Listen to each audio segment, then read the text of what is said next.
girls come over and they play video games naked. So they're fully naked, and can the chat make them do things? Kind of combine the high-level editing with nudity. And so I think no one's ever really done that mix before. And I'm just trying to pick and choose different things on how to make good content with that. Nice. And are you naked next to them? Sometimes, yeah. Wow. Yeah. It's a good life, man. It's fun. You get paid to do that? Yeah, it's awesome.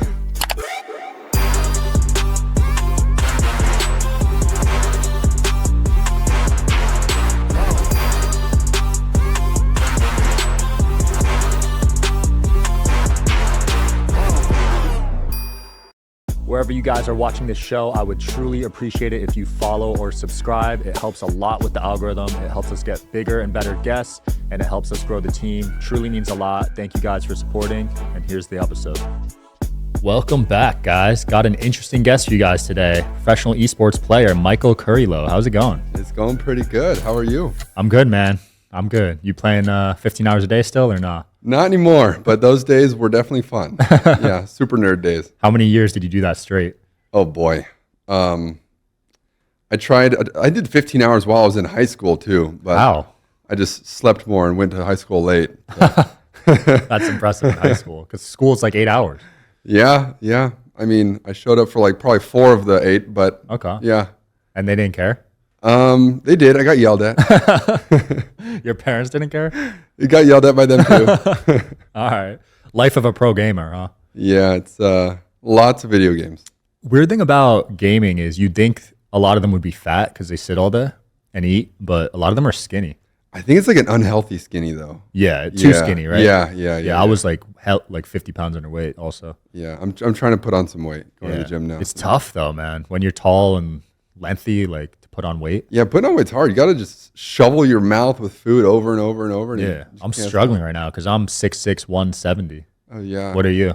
I think 6'3", 180. Okay, so you're probably average. But I remember when I was in the gaming days, I was like 155, Jeez. soaking wet. That's crazy. What was that first game where you became a pro off of?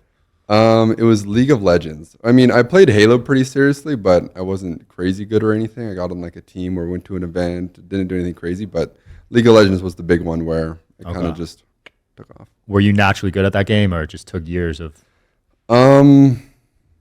There's something called ranked anxiety where like you get afraid to play in ranked games because it'll mess up your rank. Okay. So I didn't play many games, but I got really high rating for the amount of games that I played. So I'm curious how I would have been early on if I played more. Does that make sense? Yes, you were scared for your rank to drop. Yeah, because it was like my first time playing ranked the first season. I played like 18 games. I won 15 out of the 18, so my rank was really high for the amount of games I played, but I didn't want to keep playing because I didn't want to drop rank, but Got it. that goes away after a while. So is your ranked based off games you're winning? Because it's a team game. It's an ELO-based system, so you know like how chess works? You win a game, you go up, lose a game, you go down. It's like that. I play chess every day. That's awesome. But the thing with League, though, is it's 5-on-5, right? Yep. So even if you lose, you could still be good. Oh, yeah. That's where people get pissed. Real pissed. Yeah. So were you like experiencing that at certain points? I feel like at a certain point, you just become the team therapist, not so much a player. And you try to type to them and say, hey, guys, it's going to be okay. We can win this. Yeah. And you're doing more typing to the players to get them to try instead of you trying. Okay. Wait, you weren't on voice chat saying it? No, it's only typing, yeah. Oh, in League? Yeah. That's pretty crazy. So even in the pro competitions, people are... Oh, that's all on comms linked up with your team and stuff. But SoloQ, where you do build your rank, it's all random people through other teams, just typing only. Got it. Which lane were you the best in? I was the guy that would be the right-hand man of the person that does all the damage. Okay. So I was his... So you would follow the strongest player and just finish keep him off alive. kills. Yeah. No, keep him alive, heal him, do whatever I can to have them everyone. So you were like the support. Yep. Okay. That was me. Interesting. I guess you could get really good at that, right? Yeah, people make fun of the sports now. They don't do anything, but they need some skill, guys. Come on. Okay. Yeah. And you were able to make some money off of League? Yeah, it varies a bunch. It's actually so crazy looking at the time span of how money's working on it right now, where I feel like early on when I first started, it was extremely low, and then it rapidly shot up, like too high. Like NBA teams would be buying these pro LCS teams, which is like the NFL of nerds. Yeah. They would be buying these teams, dumping millions of dollars into players, and then fast forward a few years, and they're like, guys, the money's not really coming in. How can we keep justifying these purchases and whatnot? Yeah. So it went way up, and now I think it's on a mega deep decline right now. Yeah. Damn. So did you catch any of that up at all, or? I was on like the ramp here. If I would have kept going here, it would have been nice. But Okay. content creation's a whole nother level, which I was happy I was able to get into when I was. I feel like it's a less stressful route, and even though it might not pay as much, it's sustainable, right? Yeah, I think it just varies so much. Like a pro player can make 4,000 a month or 150,000 a Right. month. And same thing with content creation too. It's so much variables. Yeah, it depends on what games are trending, I guess. Like if you caught that Fortnite wave, you could have made millions, you know? But if you missed that, I don't know what's popular now. I don't even watch esports anymore. Yeah, I've actually done a pretty rapid, pretty skirt transition myself. Yeah, into what? I have girls come over and they play video games naked. And I post that on my own website that people pay to see. Wow. Yeah. So that's like kind of like what Vitaly did back in the day. Kind of, yeah. Pretty similar. Nice. He's like more prank related. I'm more video game related. Wow. So they're fully naked, and can the chat make them do things if they donate? No, it's just like a video. I kind of combine the high level editing with nudity. And so I think no one's ever really done that mix before. And I'm just trying to pick and choose different things on how to make good content with that. Nice. And are you naked next to them?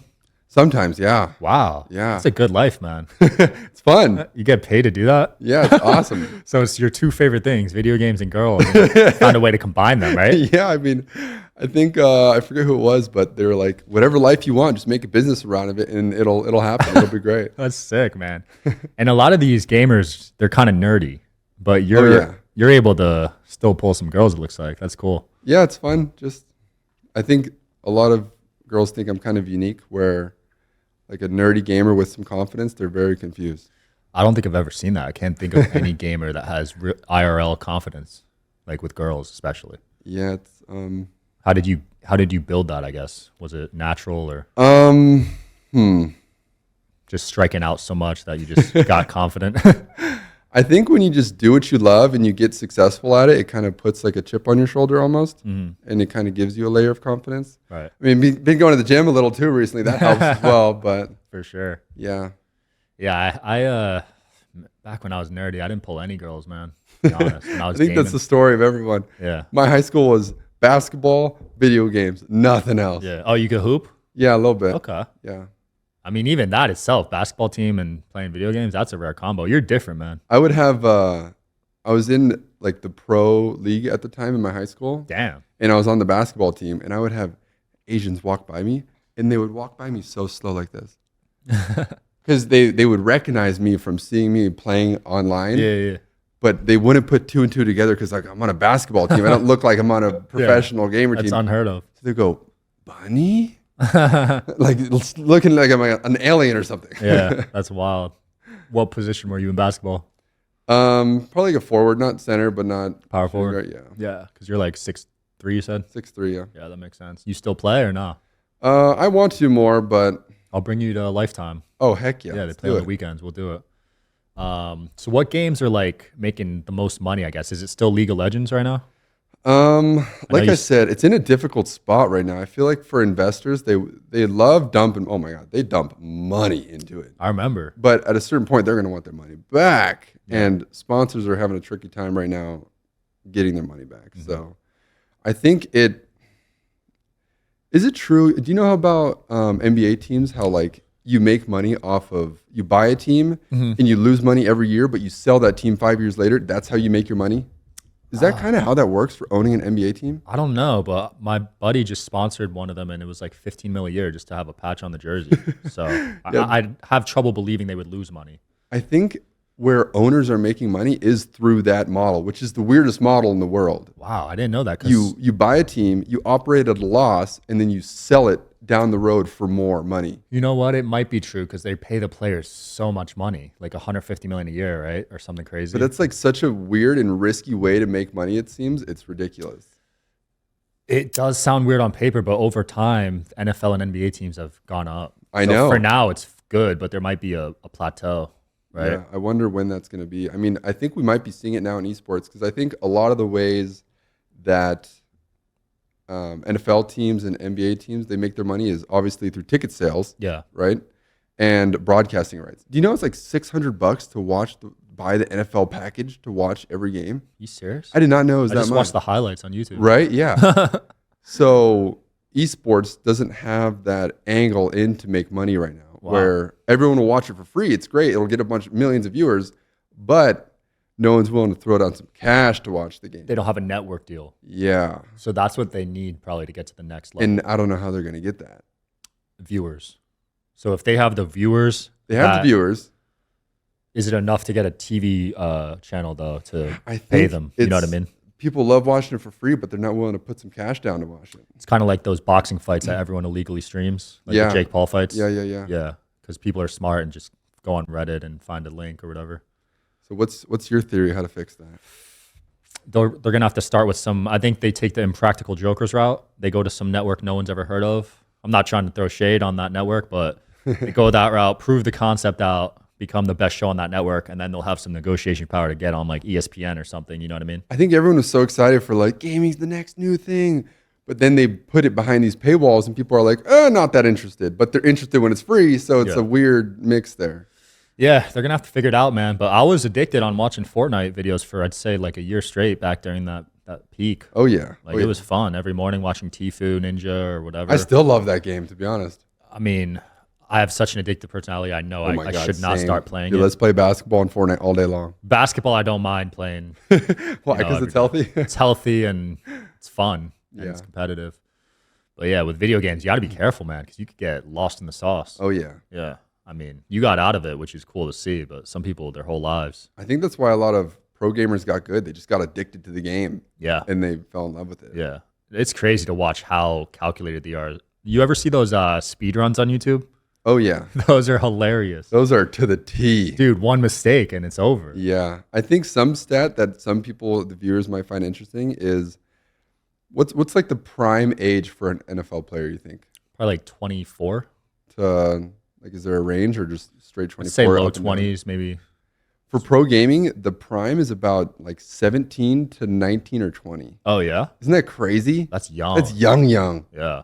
Yeah. I wonder why it's so young. I think it's because these owners and team members, they like molding players to fit with their team, and they like molding their lifestyle. They like molding their eating habits just so they can build like the perfect pro player, essentially, because they need 12 hours a day of their attention every single day. Right. So were you on like a strict regimen when you were pro, like diet, like mindset stuff? I got into it pretty early where I saw a rise of like gaming houses happen, and it was very like organized but not organized. Yeah. Now it's more go to the gym here, eat food here, do this here. I was on like the uprise of that where we just threw them in one house and just played all day. That makes sense. Yeah, those houses, those clans. Were you part of a clan? I was in a few team houses where I lived in the closet, and half the people in my house barely spoke English. They're from like Asia, right? Oh yeah, so good, dude. Those Asians are. I love Asian food now. Everyone. Oh, have you been to Chinatown here? Oh, of course. Fire! I'm going after this, bro. It's fire. You try China Mama? Oh yeah, dude. Soup dumplings? Yeah, amazing. Bomb. Yeah, I love Asian food, man. Asian people are pretty respectful too. Yeah, people make fun of me. I say I'm fluent in every language now because I say the very important words that they need to know, and I think I learned that from communicating in league. So I come mid now, I gank for you. Oh, so you could speak a little Mandarin? No, Konglish. Konglish? Korean English. That's funny. And it worked out great because you got to just simplify the words so you guys can communicate on a level where you guys can both understand it. So yeah. What's it like in those gaming houses? Everyone just gaming nonstop? Do you do anything else? Nonstop. It was kind of like a toxic environment a little bit where if you're not practicing, your team's kind of looking down on you. You're like, what are you doing? We're trying to win here. You're going to play 12 hours? You're going to slack off a little bit. 7 days a week? Or? Oh, yeah. It was a lot, dude. Damn, yeah, I had to sleep with wrist guards on to stop carpal tunnel happening from gaming so much. Holy crap. Yeah. Wait, so what's carpal tunnel? Like if you're like this all day and your mouse is like up like this and you got this little arch going, you'll start getting pain after like months arthritis, of doing right? it. Yeah. Damn, I didn't even think about that. It's and like your eyes must be strained. That's the other thing too. Oh my God. I had blue light glasses on always. Yeah. So those actually help? Are you interested in coming on the Digital Social Hour podcast as a guest? Well, click the application link below in the description of this video. We are always looking for cool stories, cool entrepreneurs to talk to about business and life. Click the application link below, and here's the episode, guys.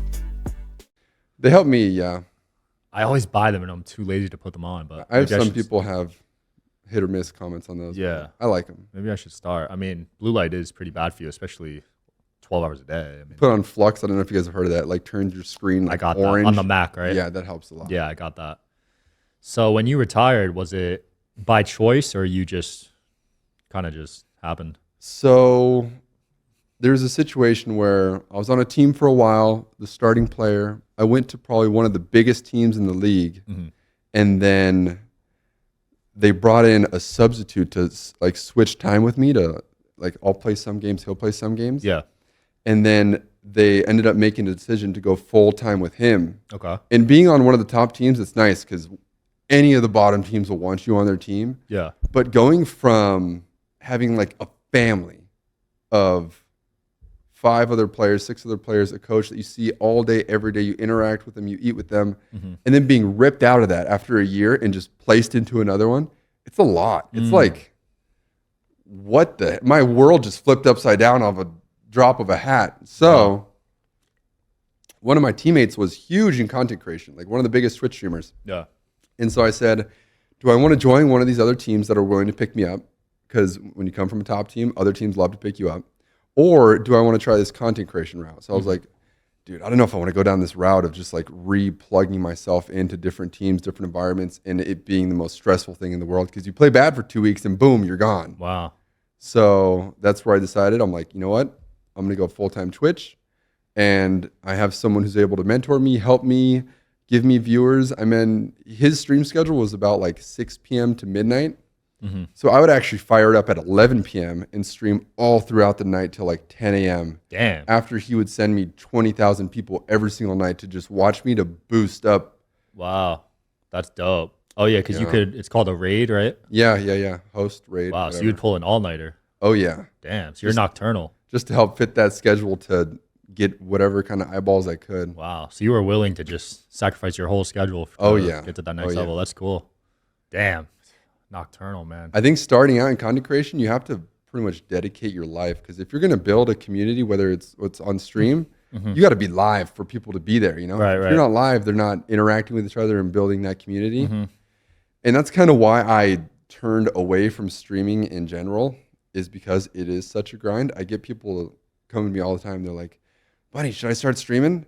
I say, I wouldn't. At least you're honest. But there is something powerful about that live that you mentioned. Like you're seeing these big numbers with XQC and Aiden that they're getting now. Yeah. And it's like, damn. A lot of people like that live interaction as well. I'm more of a YouTube guy where I can put an hour, 2 hours, 3 hours into the greatest video I can. Right. And have the editors chop it up, make it look nice, and then post that and have the interaction through the comments.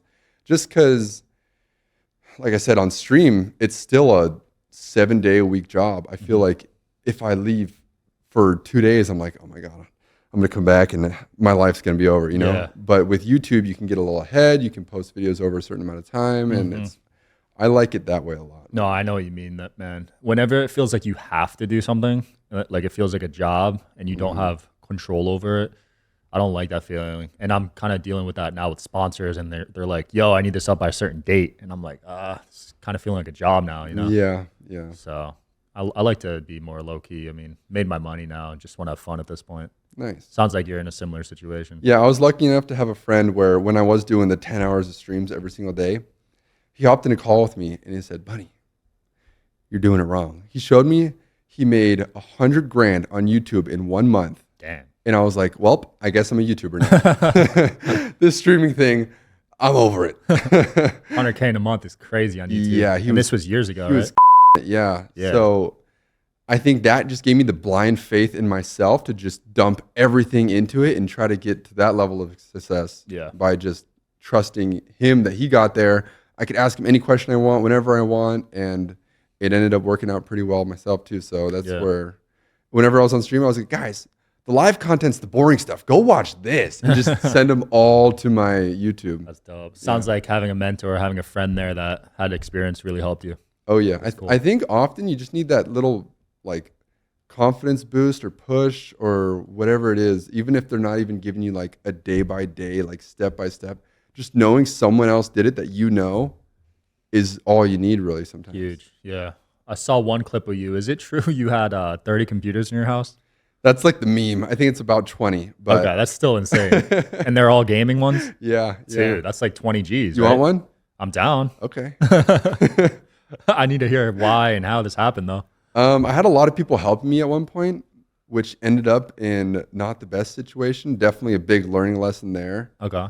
But it was actually a lawsuit involved. I can't even go too far into it. Okay. But that was a pretty expensive learning experience for me. Yeah. Does it involve crypto mining? No. Okay. You're like 30 computers? That's what I think of when I hear about a whole setup. Don't you need like a perfect air regulated temperature for that to happen? A lot of stuff. Yeah. I remember like briefly looking up to it because I had so many. I was like, I wonder what I could do with all these. Don't people do it in like Alaska or something? Yeah. In Vegas, it'd be tough because the energy is the highest in the country, I believe. Nevada energy is ripping us off. I think I'm paying like $800 a month in energy bill. Have you done a lot of it, that kind of mining? Not mining, no. I get offered all the time.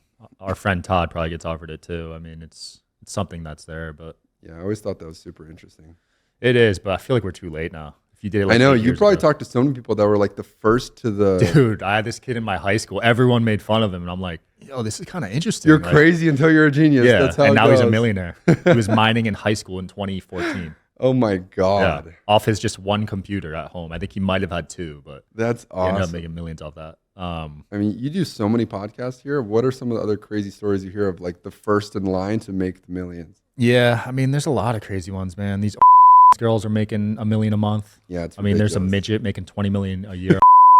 It's like, dude, there's a lot of weird ways to make money. This guy earlier was making $5 million a year doing some like patio cover business. Yeah, it's the most random things. But I think my favorite quote is, "You're crazy until you're a genius." Yeah. It's like, what are you doing? You're wasting your time. And then 5 years later, oh my God, I knew you had it the whole time. You're so Yeah, smart. absolutely. It's hilarious. I got bullied in high school for being an entrepreneur. I'm sure you might have dealt with this too. And now they're all hitting me up. Like, I believed in you. Like, you stole my candy when I was trying to sell it in high school. It's like, really, dude? But that's how you know you're kind of onto something, when other people are like making fun of it or hating on it, you know? Yeah. And I'm sure like you going into esports at the time, that wasn't a cool thing to do back then. I know. It's weird because I got to experience the get bullied side and the cool side. It was the weirdest thing. Right. I was at the cusp of that where it was awesome. Yeah. Cause at first you were probably getting bullied, but then it became cool like halfway through. It was right? so random how it just like suddenly became cool. Yeah. And nowadays, I'm sure they're the coolest high schoolers. And Dude, now they're pulling tens. yeah. Like what's that one guy? Clicks, I think, or something. He's pulling all these girls on a stream. It's like, dude, 10 years ago, you'd be getting made fun of. It's nuts.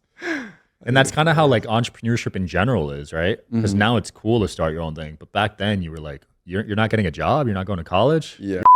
I was so embarrassed. Like the normal conversation when you're a senior in high school was, where are you going to college? I would just be like, duck and move. Yeah. You were like total and go to college. Yeah, it was the weirdest thing. And little did I know they were just brainwashing people, basically. So you didn't go at all?